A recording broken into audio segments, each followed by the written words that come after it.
Eyni bir çevrənin daxilinə çəkilmiş düzgün 12 bucaqlının perimetrinin düzgün 24 bucaqlının perimetrinə nisbətini tapın. Əgər bu iki çoxbucaqlı eyni bir çevrənin daxilinə çəkilibdirsə, onda çoxbucaqlılar üçün xaricə çəkilmiş çevrənin radiusu eynidir. Biz də tərəflə xaricə çəkilmiş çevrənin radiusunu əlaqələndirən düsturdan istifadə edəcək. Yəni A bərabərdir 2 vurulsun R sinus 180 bölünsün N.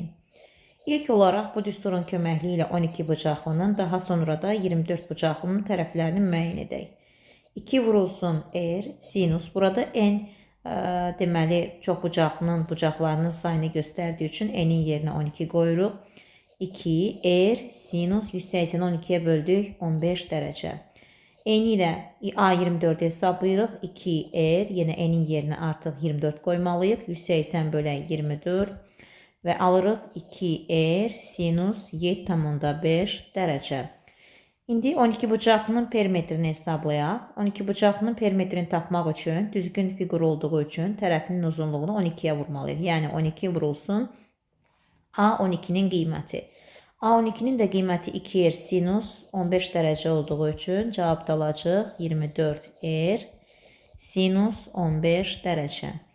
İndi keçək 24 bucaqlının perimetrinə. Orada da tərəflərinin sayı 24-dür. Bir tərəfin uzunluğu 2R sinus 7,5 dərəcə aldıq.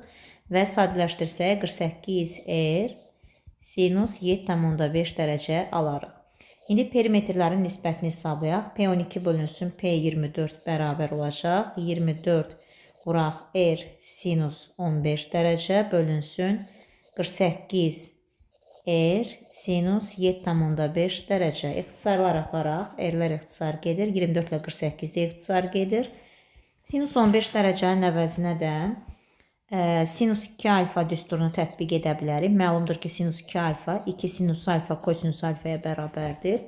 Bunu nəzərə alsaq, bərabər olacaq 2 sinus 15 əvəzinə yazmalıyıq. 15-in yarısı 7,5 dərəcə və vuraq kosinus 7,5 dərəcə. Məxrəcdə isə almışdıq 2 sinus 7,5 dərəcə.